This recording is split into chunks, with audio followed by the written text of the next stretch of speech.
جب تک نا بندہ اپنے رب کے دیے ہوئے میں سے اس کی مخلوق کی خدمت کرتا رہتا ہے، تب تک اللہ اس کے مال کو مزید بڑھاتا رہتا ہے۔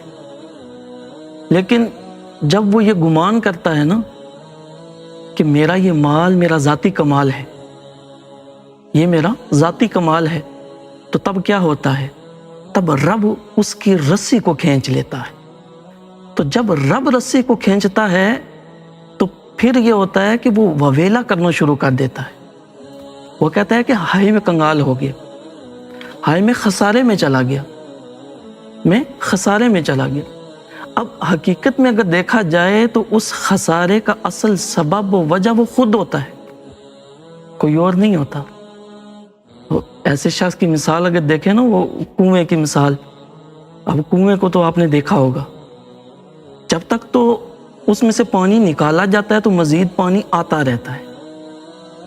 اب لوگ اس کو استعمال کرتے رہے، بعد میں اگر اس کو بند کر دیا جائے تو اب زیادہ دیر رکنے کی وجہ سے وہ پانی بدبودار ہو جائے گا۔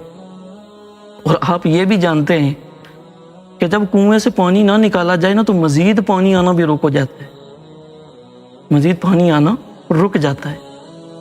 تو جب تک تو وہ کنواں اپنے پانی سے مخلوق کو سیراب کرتا رہا، تب تک تو اس کے اندر سے پانی کے سوتے پھوٹتے رہے۔ لیکن جب اس نے آگے پانی دینا بند کر دیا تو مزید پانی آنا بھی بند ہو گیا۔ تو اس شخص کی ایسی ہی مثال ہے کہ جب تک تو وہ اللہ کی مخلوق کے اندر خیرات کرتا رہے گا، اس کے دیے ہوئے میں سے آگے دیتا رہے گا، تب تک تو اللہ دیتا رہے گا۔ لیکن جب وہ اپنا ہاتھ کھینچ لے گا تو رب اپنی عطا کو بھی روک لے گا۔ تو اللہ سبحانہ و تعالیٰ نے قرآن مجید کے اندر ایک مالدار شخص کا واقعہ بیان فرمایا ہے کہ ایک مالدار شخص تھا، اس کا ایک باغ تھا، اور اس باغ میں نا بڑی کثرت کے ساتھ پھل لگتے تھے، بڑا پھلدار باغ تھا وہ شخص فقراء میں بہت کثیر تعداد میں پھل دیا کرتا تھا۔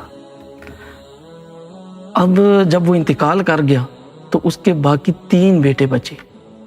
اب وہ تینوں ظاہرہ وراثت میں تھے، اب باغ وہ تینوں کی وراثت میں آ گیا۔ تو ان بیٹوں نے یہ فیصلہ کیا کہ یہ ساری وراثت اگر جس طرح باپ آگے یہ خیرات وغیرہ کرتا رہا ہے، اگر ہم نے بھی اس خیرات کو جاری رکھا اسی طرح تو ہمارے پاس تو کچھ نہیں بچے گا، یہ مال بھی کم ہے، ہمارا کنبہ بھی بڑا ہے، تو یہ کیسے پورا ہوگا؟ آخرکار نا وہ رات کو بیٹھے اور انہوں نے فیصلہ کیا کہ ہم صبح صبح جائیں گے، جا کر وہ پھل سارے اتار لیں گے، پھل سارے اتار لیں گے اور مسکینوں کو خبر بھی نہیں ہونے دیں گے۔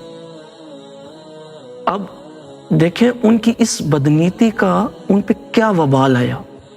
وبال دیکھیں کیا آیا کہ اللہ سبحانہ و تعالیٰ نے قرآن مجید میں فرمایا کہ اِنَّا بَلَوْنَاهُمْ كَمَا بَلَوْنَا أَصْحَابَ الْجَنَّةِ اِذْ أَقْسَمُوا لَيَصْرِمُنَّهَا مُصْبِحِينَ۔ اللہ نے فرمایا کہ ہم نے ان کو آزمایا جس طرح ہم نے باغ والوں کو آزمایا، کہ جب انہوں نے قسمیں اٹھائیں کہ لَيَصْرِمُنَّهَا مُصْبِحِينَ کہ ہم صبح صبح جا کر نا وہ پھل کاٹ لیں گے، تو ان کی اس بدنیتی کا ان پہ وبال یہ آیا کہ جب صبح ہوئی تو وہ باغ کی طرف جانے لگے، کیا دیکھتے ہیں جب باغ کے قریب پہنچے تو وہ سارے کا سارا باغ جل گیا، وہ سارا باغ جل گیا۔ یہ فقط صرف ان کی اس بدنیتی کی وجہ سے ہوا کہ جو انہوں نے ابھی صرف ارادہ کیا تھا کہ ہم رب کی مخلوق کو اس کے دیے ہوئے میں سے محروم رکھیں گے، تو اللہ تعالیٰ نے انہیں ان کے کل سرمایہ سے محروم کر دیا۔